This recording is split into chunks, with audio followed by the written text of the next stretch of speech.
come down. Hello, I'm Matthew Elia, the Operations Manager and a Flight Instructor for King Aviation Mansfield to Mansfield Airport. Thank you for joining us for Aviation Adventures. Tonight's topic is after the pilot's license. Joining me, I have two pilots from Mansfield. First, we have Peter Offner, and to Peter's right, we have Jim Quinn. Thank you for joining me, gentlemen. So Peter, I'll start with you. Earning the pilot certificate, you finished your pilot's license about 2 years ago. And it was about 2 years ago, yeah. Your license. And what was that journey like, earning the pilot's license and then after you got the pilot's license? My journey started like 2 years before I got my certificate. I started in April of 2009. Matt, you were my flight instructor, so you remember. And it was a very interesting journey, you know, and a lot of learning different skills, you know, and being able to fly. I still remember the first flight we had, you know, and we took off, you know, and it's just a very amazing thing, you know, and then coming all the way along to actually getting my license, you know, after 2 years later, and being able to go by myself, you know, with friends up, you know, and things like that. So it was a... Now, a lot of times people will say it's challenging, and yet there's a sense of achievement or accomplishment. So did you find that along your flight training? I know that this is about after the license, but right. While you're discussing this, did you find that it was challenging at points along the way as well as exciting and fun? I think it was. I mean, there's even points where you get to the frustration where you say, you know, I'm not even sure I'm able to do that, you know. So it goes to that, you have those, I mean, that was for me like that, you know, where you have those highs and lows, you know, where you come to a point where you almost like, it's almost like you stall, you know, where it's like, I can't get any further anymore, you know. So definitely things where it's, and so also the achievements where you say, no, I finally, you know, got that done. I remember my first solo, what was, I mean, that's an incredible feeling, you know, the first time when you look over and there's nobody over there, there's no instructor there, and you take off, you know, and then the question is how do I get it back down, right after that, but it's a very fulfilling thing to do, you know, for me it was at least. And I think Jim, as a flight instructor, would agree that with me that a lot of students might struggle or see those challenges, but then when they accomplish those feats, like so many do, like you did with making their solo or going on a cross-country or a longer distance flight or earning their pilot's certificate, it's a big sense of accomplishment. There's always a big smile that comes, you know. Would you agree with that, Jim? Oh, definitely. It is, and we talked about this in you know, last week about how much of an accomplishment that is, and, yeah. and it's as you say, I like the word you use, fulfilling. Yes, it It really is. Yeah. So Jim, back to the after the license, you know, you earned your pilot's license, then went on to become an instructor, which we talked about, and but earning the pilot's license, and you know, after that, what was that experience like for you? Similar to the solo flight, now you realize you don't have the instructor sitting next to you anymore, and you're on your own, and it can be a little bit intimidating, but it's also so invigorating as well, knowing that you're piloting this airplane all by yourself. But I started off with taking friends flying, and I dug out, I knew the topic of tonight, so I dug out my 30-year-old plus logbook to kind of reminisce about who I took flying. My first passengers were, my wife was my first passenger right after I got my private pilot's license. Then I noticed I took a bunch of my friends flying, flew them over their house, and then I noticed they're still my friends even after those flights. So that's pretty good, I think. And then I noticed that I kept building from going, you know, local flights to the local area, just kind of flying over my house in the local, you know, southeastern Massachusetts. And then I started going a little bit further, going to Martha's Vineyard, going up to southern New Hampshire. And then I even took my son, and he and I flew down to Washington, D.C. for a couple of days and flew back. So it's you know, those baby steps turned into bigger steps and accomplishing things with that airplane. I think that's great. I remember when I finished my private pilot certificate, I just started training for the next thing, and as I was flying, you know, doing that training, I would take fun flights, I called them, and bring friends flying to either see Cape Cod or go to Plymouth for a cup of coffee, or, you know, go have lunch down in Connecticut someplace. And I think that a lot of pilots do that. Once they get the pilot's license, they try and share it with people outside of aviation. So, Peter, who was your first passenger? My first passenger actually was my wife, you know, and I was a little bit nervous because I was nervous not about flying the airplane, just, you know, how would she react to the airplane, you know. And because Teresa decided not to fly with me while I was in my training, she wanted to wait till I have my license. And thanks to her, because I think she supported me heavily in the whole process, you know, getting my license. So it was a nice flight. I think it was a Saturday. We took off. It made sure it was a smooth ride, not windy. And she liked it. So I'm very happy about that. Obviously, we're going to have a lot more flights coming. So that's good. It's always good to have the support. And I know, Jim, last week you said that you got married and then started flying, and you said that your wife was your first passenger. Right. Does she continue to fly with you now? She does. We often go to, whether it's Martha's Vineyard for breakfast, or someplace Chatham for breakfast. Yeah, she still goes with me. Excellent. It's always good to have that support.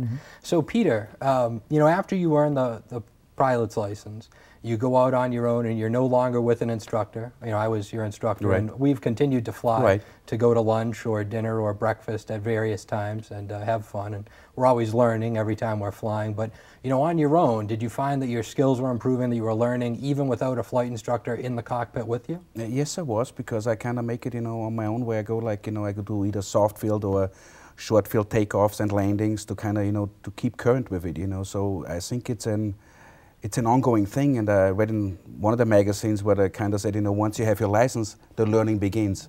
And I feel like that's the way it is, It's like you're always learning, and I'm always trying to improve on the skills. I remember even not too long ago where we together did a little landing competition, and it was the first time I actually were able to beat you. It's maybe 12,000 to 1, but I still was able to beat you. So it was that's one of those achievements that, wow, finally, once, I got that, so. Well, no, and I agree with you, and I saw it in your flying. You advanced in the training, got your pilot's license, and you passed the test, and then went out on your own, and you've continued to improve in your flying, which I recommend to all of my current and former students. Jim, what about you as a pilot and in your students that you've had get pilot's licenses? Do you see that once you finish, your skills keep improving because they go and practice? Oh, definitely. I encourage them to, if they're taking someone with them, they're not really practicing, but they may go to an airport that they haven't been to before, and to repeat the word over and over, there's a sense of accomplishment. They go someplace that they haven't been before, they land at that airport, maybe talk to air traffic control, then they come back and the smile on their face that they've accomplished something and they've gone someplace and their friends are really impressed with them. It's nice. And then other times I encourage them, rent the airplane and go out and practice some maneuvers in the practice area. Maybe it's steep turns or something like that. It's always honing their skills and feeling more mastery over the airplane. I would agree. I think every time we're in the airplane, whether or not you're practicing, you might be bringing your wife for lunch, or a friend who's still your friend after all these years of flying with them for lunch, or just for a scenic flight. I think that each time you do that, you are practicing. You're doing those skills, and it continues to improve. And I know that as a flight instructor, a lot of the flying I do is with students, giving lessons, and occasionally I'll go flying with a friend or just on my own to enjoy the view. And I always come back with a big smile, enjoying that view. But I know that what I'm doing up there is really practicing for and making myself a better pilot, just having that experience. I think that's big, that people, once they get the license, continue to fly.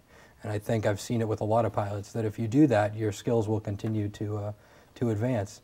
So both of you have another thing in common besides being pilots. You both own airplanes. Jim, you've owned a couple of planes. Peter, you just bought into your first airplane. Yes. So Jim, why don't I start with you? You've owned how many airplanes now? This is my third airplane right now. So my first one was a little two-seater Cessna 150. And then I bought a Cessna 152. And that was the airplane my son and I went down to Washington, D.C. And now I have a Piper Cherokee Archer that I keep at Mansfield Airport. Oh, great. Now, what caused you to buy an airplane? Something I always wanted to do. It's knowing that you have that airplane, that you can go when you want to go and go where you want to go. There's really no time limits on when you have to bring the airplane back. And it's your airplane. You get used to it. You've become familiar with it. Excellent. Now, Peter, I feel exactly the same one. One of the main reasons was actually you go when you want to go. You don't have to call in and schedule the airplane. You just go down there, take it out the hangar if you have one, and then take it for a ride.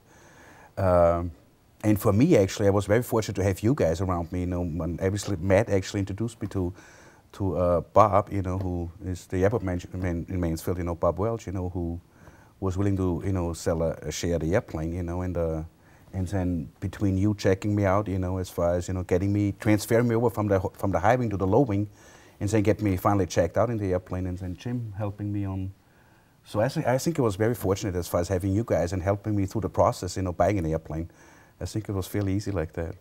So, you know, we said that it was about 2 years ago that you got your license, and it was 2009 when you started flying. So before you came in, I think it was April 2009 was your first lesson. I still remember we went down to New Bedford that day. Yes. Before that, a month before that, did you ever envision that 4 years later you would be a pilot and own your own airplane? And no, you know, not 4 years later, but I always kind of dreamed about it, you know, being, you know, at one point a pilot, and they actually came together. I was up in Marlborough with a friend, and he was taking lessons, and I said, where? He said, in Mansfield. So I said, and on that day I went down, drove down to Mansfield, stopped by at the airport, and went inside and asked, you know, about the information, and I sat in one of the 172s, and then I came back to meet you, and I think it was on a weekend, on a Saturday something we met, you know, that was the first time. oh, that's excellent. Now, we're going to kind of continue here. Peter, in your training, something that I do, and I don't know if all flight instructors do it, but it's important to me, is that you experience general aviation. In other words, when some people learn to do something, for instance, golf, you might just go to the driving range and practice hitting each club, a driver, a 3-wood, a 5-wood, and then 9-iron, 8-iron, and so on. In learning to fly, it can be similar, where you practice different maneuvers, different scenarios, and different types of takeoffs or landings. And one thing that I would do is occasionally I would mix in different scenarios where we would go and do something similar to what you would do when you have a pilot's license. So on a night flight, for example, we went over to Plymouth and we had dinner. We let it get dark, and then we took off from Plymouth and flew to New Bedford and then back to Mansfield. And that was your first experience with night flying. But what it was, in a way, was a lesson about night flying, which you needed to do for the private pilot license. But it's something that I like to do because once you get the pilot's license, you're not going to do a 1-hour flight of takeoffs and landings every time like you might when you're practicing for your license, but you're going to go someplace and you're going to get coffee or get dinner. So did you find that doing those flights helped you be a little bit more comfortable with being a pilot once you had the pilot's certificate? I think absolutely that helped, you know, because as you said, you know, you get to know different airports. And it's not like, you know, driving, you know, somewhere, you know, flying to a different airport, if you're not familiar with an airport, can be quite intimidating. So getting to know all the different airports and getting to know different airports, you know, I think that helped a lot. And also, I think it helped as far as, you know, keeping up with it, saying, okay, that's actually something I want to do, you know. So I think it helped me a lot, you know.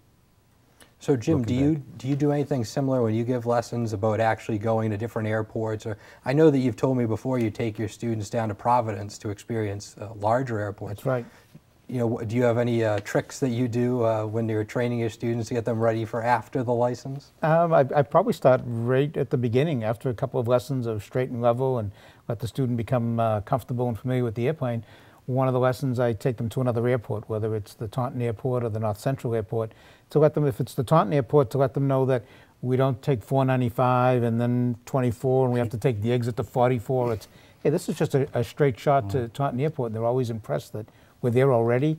And just show them that you know, that's the usefulness of the airplane, to go in a direct line to another airport, and we land there, and then we fly back to Mansfield Airport. And we do, in a little bit further in their training, take them to Providence Airport to show them that, yeah, you can even land at an airport that looks very busy, but it's not much different than other airports. You're talking to air traffic control and follow the same sets of rules that everybody else follows, and it actually is, it can be very enjoyable, and it's certainly safe to do that. Excellent. Now, Jim, just to kind of tie this together, we talked about obviously what you do with students to get them ready for after the license. And before, we talked about students kind of honing skills. So as an instructor, what specifically do you encourage your students to do when they get the license? I know that when my students get a license, I'm always there to congratulate them, and I give them some type of present or a prize. I know I gave Peter a very nice book, yes. I read it right away. Jepson, I think it was Jepson. Yep. Jepson, The Life of Jepson. Good. That's a personal favorite of myself, and I like to pass that on. So, Jim, what do you encourage students to do, or what do you do after they get the license? Encourage them to fly, because otherwise there's a risk that their skills could deteriorate just a little bit.